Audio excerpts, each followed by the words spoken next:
KP's Kingdom, cooking with KP. And today I'm going to show you how to make this amazing ricotta and spinach ravioli from scratch and a nice, beautiful, rich Roma style sauce to go along with it. Let's get on with it. Here I've got 3 cups of Tipo 00 flour.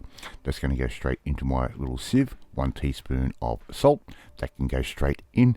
And all we have to do now is make sure we get rid of all those lumps and clumps that could form in that flour. Alright, so we're just going to mix that through like that. Now the next thing I'm going to do is add 3 whole eggs straight into that. So there's your ratio. It's 1 cup of flour to 1 egg. Alright, I'm going to cheat here. I'm going to use my favorite mixer and I'm just going to put that in for around about a minute on a low speed and just let this dough form. Alright, it doesn't take much at all. Now you can do it by hand if you wish, but the mixer just makes it a lot easier for me. Alright, we're going to cover that with some cling film, let it sit for around about 1 hour. Now I use the mixer because yes, I do have MS and my hands don't work properly, so trying to make that dough by hand is a little bit more difficult. Let's get our filling going. Here I've got around about 200 grams of frozen spinach, which I have defrosted and strained all the water out.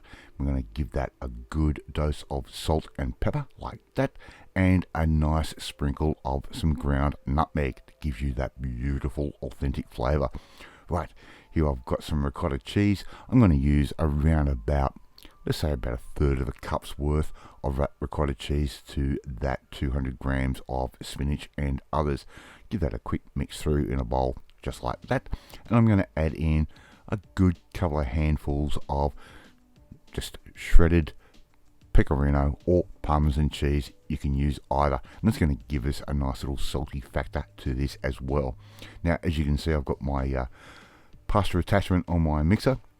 If you don't have the money or the means to do that, you can buy hand crank ones.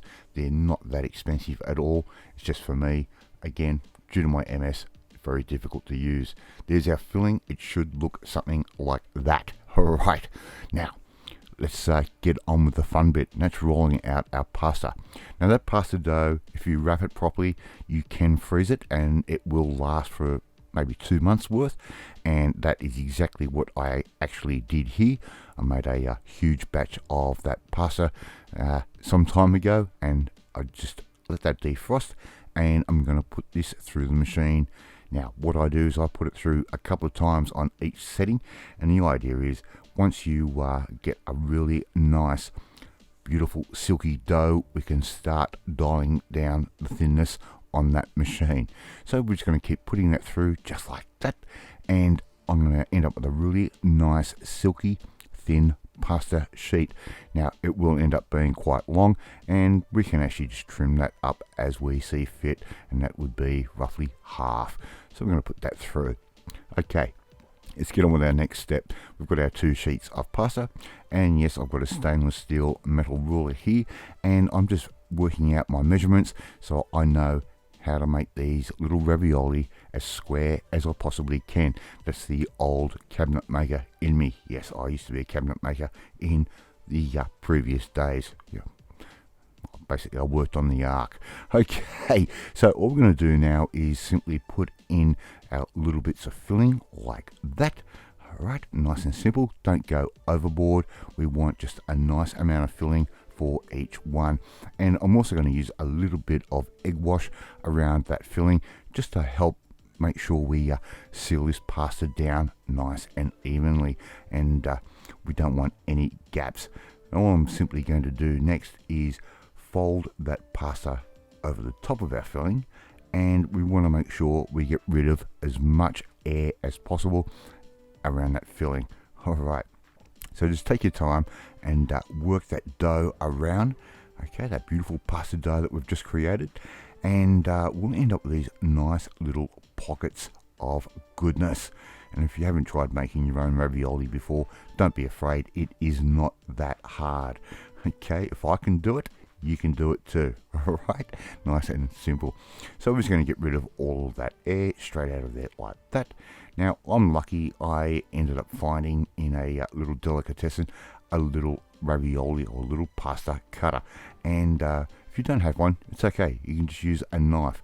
Use a blunt knife, it would work best, But these little pasta cutters, if you can find them at your local deli, they only cost a few bucks, and they're definitely worth it because it gives you that really nice textured edge. I'm going to put those in the refrigerator for around about an hour, alright, while I start making up my sauce, my beautiful Roma sauce. And this is so easy. One 400-gram can of crushed tomatoes or diced tomatoes. Put that into your food processor, just like that. Nice and simple.